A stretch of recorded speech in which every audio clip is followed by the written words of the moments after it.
All right, we are rolling. So we've already said our opening prayer. I'm Lacey. We have Angelica and Jamie and Mackenzie also attending. Let's see. So just to kind of start out, I want to ask, like, before we get to the real questions, let's just talk kind of about what is religious freedom. Because I felt like when I defined that for myself, it kind of helped with me as I watched the videos and all the other readings. So when I asked myself what is religious freedom, some things that came into my head were, and things that I learned were that we have the freedom to think, act, and express the way we believe, kind of like the 11th article of faith talked about. We claim the privilege of worshiping Almighty God according to the dictates of our own conscience. Let them worship how, where, what they may. I felt like something that I kind of kept in mind throughout all the readings was about our own conscience. So being able to do things according to our conscience and being able to live like happily in accordance with what we believe. What do you guys have to add to that? What else do you think? I love this question, and that's what I've been thinking about too, is it's just respecting the moral conscience. And I think a lot of people think, well, religious freedom I'm not religious, like this doesn't matter to me. It does. We all have our set of morals. We all have a conscience. I think, the LGBT community, religious freedom is just as applicable to them and protecting them just as much as it is protecting the Muslims or the Mormons or whatever. So I think it protects just morals and people's, desires within reason. You can't go kill someone, but whatever. One thing that I would add to all that too is I feel like it's important for us to recognize in our fight for religious freedom that fighting for other people's religious freedom is something that we should be interested in too. You know what I mean? Like, we shouldn't just like stand up when it's like, oh, the Mormons are coming under attack or the Christians or whatever. It's like, we have to recognize that we have to fight for everybody's religious freedom, because otherwise we're just doing what the other parties are doing. You know what I mean? Like I think about specifically like with the same-sex marriage thing. It's like, we need to make sure that in everything that we do and say, we are like our real ultimate goal is to let everybody have the freedom like that they want, like to act on their own conscience. And the biggest thing that is interesting, of course, about this whole same-sex argument is that is not what they're fighting for. They want the special rights, and unfortunately, like, when they want these certain freedoms, it infringes upon everybody else's freedoms. And so but it's affecting deserve to be able to have their rights met as well. And so I feel like we just need to constantly make sure we're remembering, like, in any occasion that we can, we need to fight for religious freedom for everyone. Even though we don't agree with all the tenets of other religions, it's important that we live in a place where everybody is able to, act on what they believe. Yeah, what I was thinking about that is with all the legislators that we were reading in the chapter or whatever, like they had that the laws in place, and then they kind of backed down when the gay, lesbian stuff came up. This is actually bad. I just think that if more people were voicing that we want this, they would back that. It's just the louder voice that we're hearing right now is from the opposition. But more than ever, obviously we're in the advocacy class. More than ever, though, we do need to be an advocate. We do need to be a little bit more vocal, because the legislatures are just going with whatever way the wind blows. Whoever's the loudest, whoever's the more influential, wherever they can make the most money or have the most power or whatever it is. So I feel like we can't forget to stick up for what we believe in. And like you were saying, with other religions, whenever that's coming into play or whatever. But I think we need to be a louder voice. Right. I was thinking, like, as we're reading these chapters, I'm like, why is it that they have such a loud voice? Do you think that the biggest influence is like the media, or like, where's this coming from? Because they're really, like, proportionally, most people agree with, like, traditional marriage and things like that. And so I'm like, where are these loud voices actually coming from? Like, are there groups that just like their like sole function is just to try to like lobby for their like special rights. Is that like a thing that is happening? Because I'm like, why are their voices so loud when they're like 1% of the population? So my thought is, you know, I think when we're feeling guilty or feeling, I don't know, and you know, I don't want to accuse them of feeling guilty, but likely they probably are, you know, and I think when we're feeling guilty, we feel like we need to defend ourselves and speak louder. And you know, if we're just content with being, you know, more conservative or whatever, we don't need to push things on other people. And that I don't know, hopefully I'm not sounding biased or whatever, but I think, you know, it's interesting to me that I think every big city in America that I've visited, it's the same stigma in all of the cities. And cities have power, cities have influence, and cities are on the media or whatever. And so I think that's a huge part too, is it's, you know, collectively those people in the city or whatever come all together and riot or whatever it may be, when the majority is on the outskirts, but they don't care. They don't care to, you know, advocate. That's true. Like when last time there was a gay parade in suburbia, like that doesn't really happen where I live. Right. Yeah. And you know, like Angelica said, we should stand up more, but we're not feeling infringed upon necessarily by the other side. We're just living our lives and thinking people are silly. I don't know. Those are kind of my thoughts. Yeah. Well, and I don't know if you guys have ever seen The View. It's like a morning show, kind of.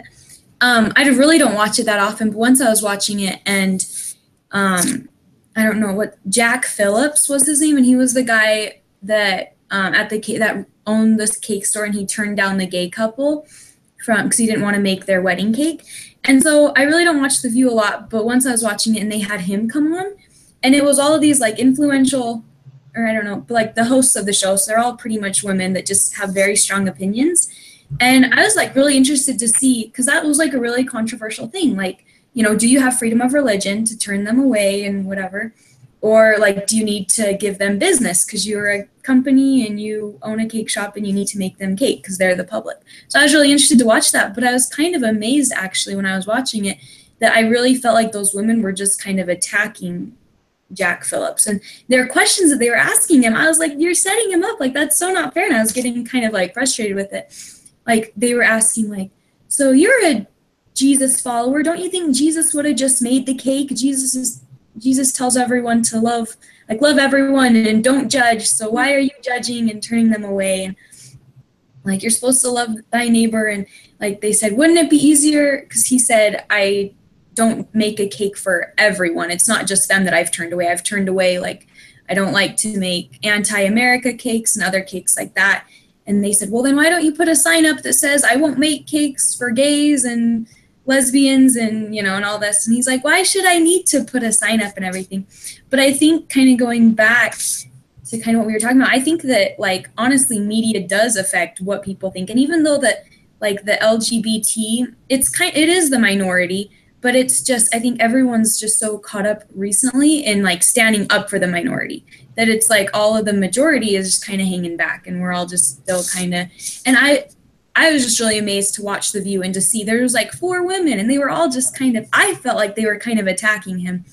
And I was like, this is like, the world is watching this. And I kind of felt it was strange because I'm like, I understand that they're the minority, and it is a hard topic because where is the line between like you need to give business to everyone and discrimination, but then like also that man's freedoms too to do what he wants to and express in a way that he is comfortable with or is not comfortable with, and his conscience wasn't comfortable with making that specific cake.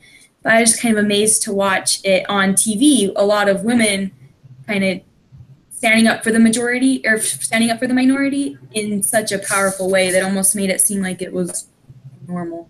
Right. Well, I like the distinction that he made in the chapter 5 of the book, where it was like, it's not about discriminating against a certain group of people, but all these cases, the ones that he illustrated, it's about standing up for traditional marriage. So it's not like, and I like the video about the florist that you watched too, because she served this customer for years. They were friends. Like, they had a friendly relationship, and she knew that he was gay, you know, and she still served him.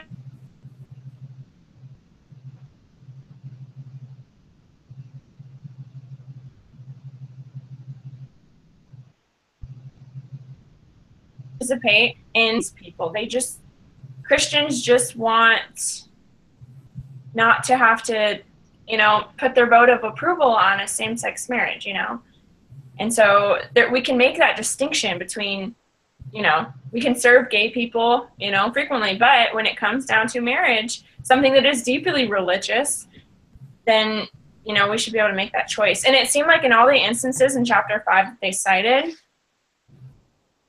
people always tried to like tell a story, that made it seem like that was like a invalid position to be in, like for like the Michigan one, I'm trying to remember.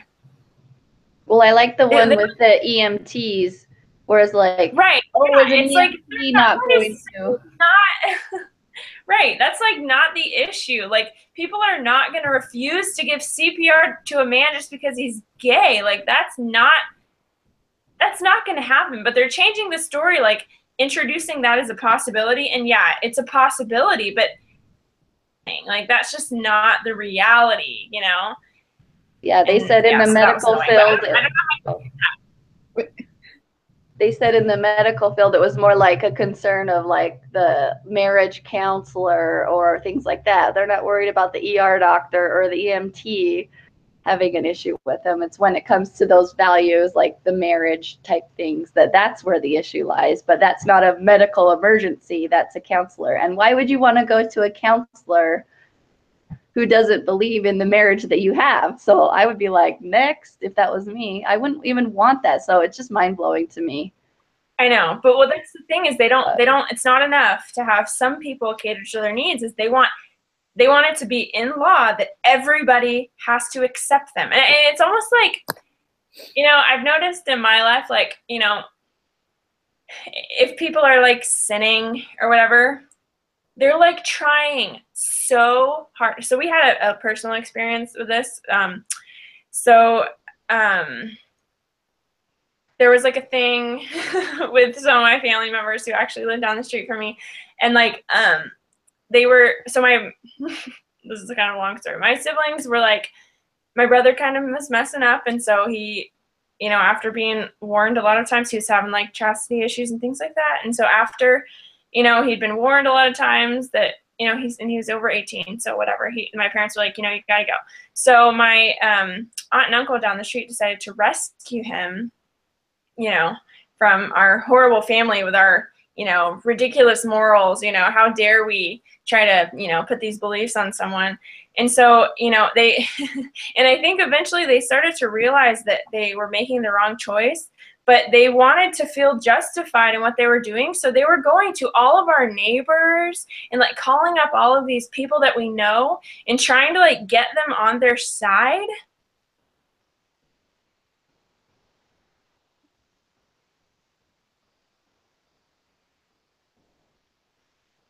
Of this, we're gonna do the wrong sex marriage. It's like, there's not a whole lot of, I feel like, scientific evidence or whatever things in their favor that are saying, yeah, like this is awesome, it's just as valid as regular marriage, all these things. They don't have all of that. And so I feel like they're like desperately trying to just get people to back them up, you know what I mean? And so it becomes this really loud like voice where suddenly they're trying just to fight for everybody to validate them, because it's, I don't know, you know what I mean? It seems like it's just, they're not satisfied until everybody validates their choice, and it's just like, not gonna happen. Like, we just don't agree.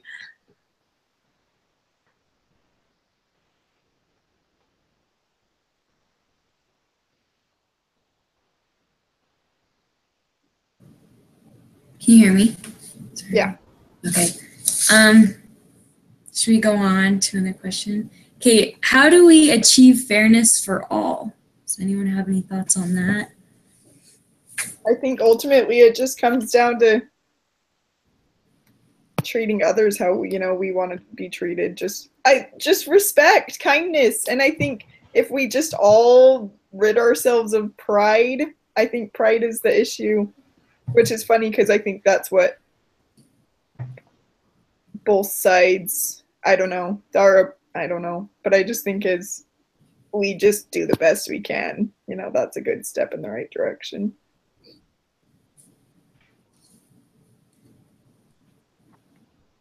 I think for this question, I didn't like it, but I really liked the video. It wasn't for this HOA meeting, but it was for the discussion board when there was that story of the professor that made everyone write down Jesus's name, and then they all had to just get up and stomp on it. But then the one young man like refused to do that. So I think like, how do we achieve fairness for all? I think because it wasn't. I think part of the stance for the school was like, this is a place that we can have like open discourse and we can talk about tough topics and everything. But like, it was just really strong in that example really stood out to me of like, well, then where's the fairness for that man too? Of like, he didn't want to do that, but they were like the professor was like making him do that. And so fairness for all, I think it's really just standing up for each other and letting everyone like believe what we want to believe, but not imposing anything on anyone else. So like the professor should have used maybe the young man refusing to step on the paper with Jesus's name, maybe use that as a discussion opener, and then they can talk about, different beliefs about Jesus or just anything, but instead of like shutting that down. And it was very like one-sided. So I think fairness for all, how do we achieve fairness for all? You just be fair for all. You just listen to everyone. Like, it's kind of self-explanatory in my opinion.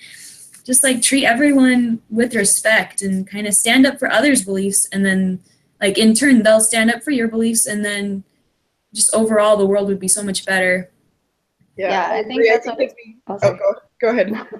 I just think that is what it comes down to, is the respect thing. Like, if you go, like we had some friends who were from Korea, and you take your shoes off at the door and put them in this certain thing, and that's what you do when you go to their house, because that's how their little tradition is, not necessarily religious, but tradition. And my husband went to Saudi Arabia, and it was hotter than hell there, and he had to cover his legs. Like, he didn't have to wear like a dress or a robe or anything, but he wanted to wear shorts, and he couldn't wear shorts out of respect, or maybe even the law, I'm not sure.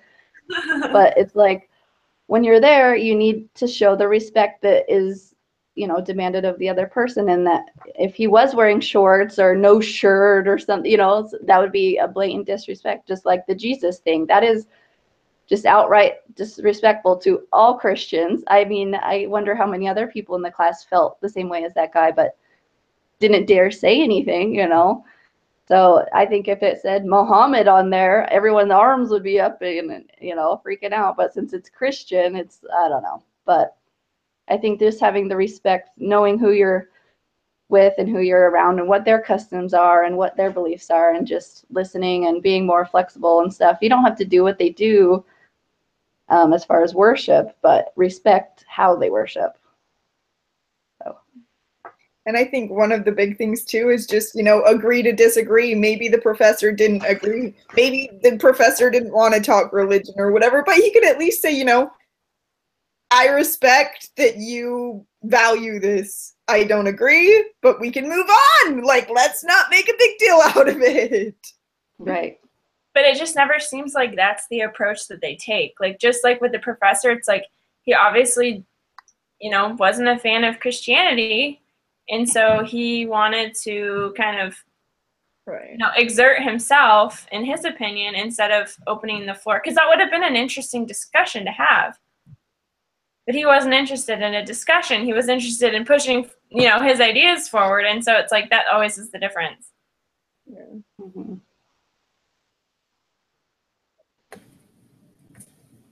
All right. Do you guys have the questions in front of you of what we're supposed to? Yeah, I do. Have we been going through them? Or not really, just like the first one. But is there a specific one that you want to talk about? Because the next one is, how do we address third-party lawsuits? I don't really have an opinion on that, but does anyone want to share something with that?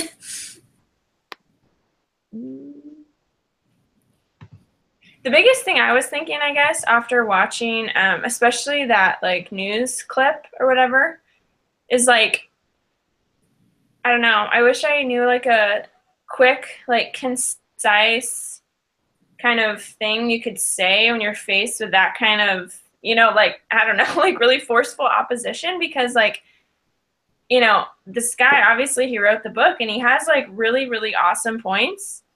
but it takes like so long to get there. Like you'd have to like sit there and listen to him like give a speech in order for it to be effective, you know? So I just kept thinking, it's like, what do you say in a conversation that's like kind of brief?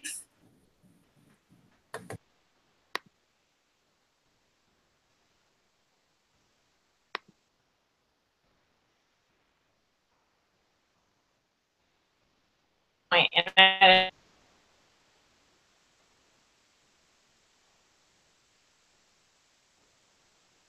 Is she frozen for you guys too? Yeah. She always comes back. Yeah. Okay, I was wondering. Are you there, Mackenzie? yeah, can you hear me now? Yes. Yeah, you're good. Our internet's been going out like all day, so yeah, this is probably a struggle.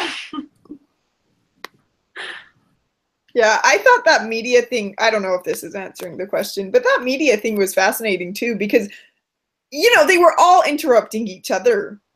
But that Ryan guy just was attacked from the very beginning. Like he had no time or room to say anything, because if he was wrong, he was interrupted. And I just think it's interesting that, you know, what we were reading about in that book or whatever, you know, how, you know, and we're guilty of this too, I think, from time to time, but it just seems like the tactics we use to, I don't know, are just so wrong. Like we're just impelling fear and frustration and whatever on the other side so that they can't get their point across or whatever it may be. Right. Well, it's like all the titles of the news articles they talked about in the book. They were talking about whatever, that like religious law or whatever, you know, where the titles were all like, you know, Arizona hates gay people. So that, you know, and it's like, that's just not what it's about. Not what it is, yeah. At all, you know, but I think that just kind of fires people up. And so they just go with it.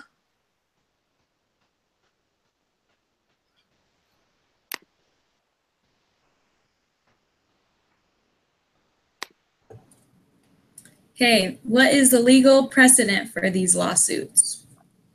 Any thoughts about that? Or what threat should the LDS Church be concerned about? I was thinking about temples. Oh, yeah. Are there like rules there like that make a temple public or private? Because what if people want to come into the temple that aren't invited? I definitely think at some point it could, society would have to be so far gone, but you know, if I could totally see that happening, especially with marriage being such a big part of the ordeal. Right. Or just having a bishop. Mormons want to like get married in the temple, you know? Yeah. Or just having a bishop perform it, or, you know, because bishops can perform it, like being forced to perform a gay marriage. Or what about like the honor code? Like that was another big one I was thinking is like, I forgot what school it was, but it was the same example, a private university, and they're like, you know, talking about how it's not fair, the, you know, discriminate.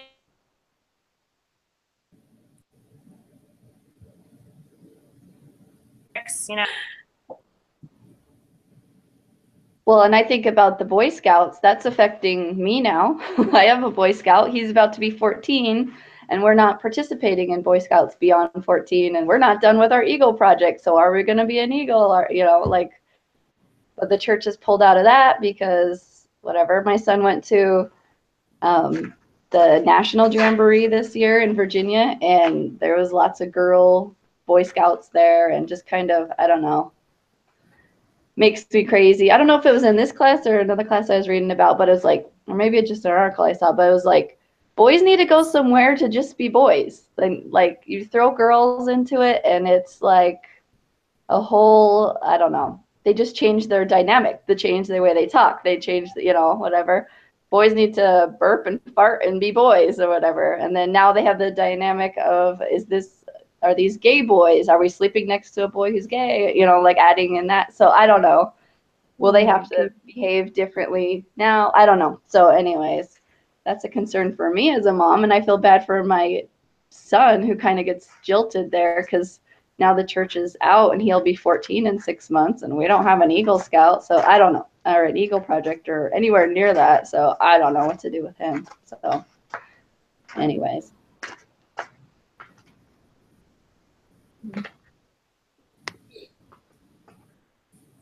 Well, one thing that stood out to me, this is not, I don't know, I didn't like have super big opinions about the questions that they asked, but I like my mind ran on its own thing during all the readings and preparations. But I really liked the video on religious freedom from Clay Christiansen, because my whole life I've always thought of religious freedom like to help the individual, like to help me be able to exercise what I want and think what I want, but I never thought of it as like how religious freedom is essential for democracy and for like us as a whole. And so I'm just kind of going to go over my notes on that video, just some of the things I really liked. He said the reason why democracy works is not because the government was designed to oversee what everybody does, but rather democracy works because most people, most of the time, voluntarily choose to obey the law. And in the past, almost all of Americans have attended church, and like in our history, most of them are Christian or just attended church or have something higher up that they, you know, kind of are afraid of or adhere to. But Americans follow these rules because they have come to believe that they were not just accountable to society, but they were accountable to God. As religion loses its influence over the lives of Americans, what will happen to our democracy? Where are the institutions that will teach the next generations of America that they need to voluntarily choose to obey the laws? Because if you take away religious, you can't hire enough police. And I just really thought this was really cool when I watched this, because it kind of got me out of my like individualist bubble.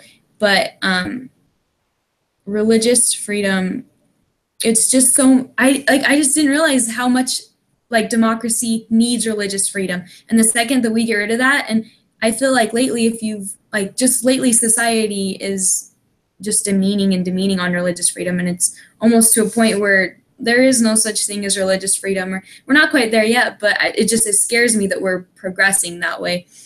And I just really liked how he said, like, if you take away religion, like, you can't hire enough police. So I just think it's important for us to really make sure that religious freedom stays important in our society, just so that we all have that, like, so we're not just accountable to society, but we're accountable to God, to a higher being. Yeah, I like that. That video was fascinating. I've never considered how important it really is. Yeah. Does anyone have any final thoughts overall, or any questions that we didn't get to talk about? As always, I just thought this week was fascinating. It always is. I know, every week's better than the last when you think it just can't get better. All right, will someone do a summary for us? Just a quick, brief summary of what we talked about. I will. Thanks. But I feel like we talked about all sorts of things. Let's see if I can do this. Yeah, so for this meeting, we've just talked about mostly the importance of standing up, being an advocate for everyone, being an advocate for one's moral values, you know, within reason. Can't be killing people, and then we've talked about the importance of democracy and the importance of, again, just the importance of us being able to believe what we choose to believe. We've talked about accusations of third parties. I think we kind of got, I don't know how much we answered that, but that was one of the questions. What are some? And one other thing that we talked about maybe why the opposition feels so strong on the other side. And, you know, seeing as the majority maybe really does believe in marriage between a man and woman, why the opposition feels so strong and seems more dominant. And then again, just the importance of being, you know, a strong force for this side. So there's a jumbled summary of what we talked about. Perfect. Thank you so much. I will stop the broadcast.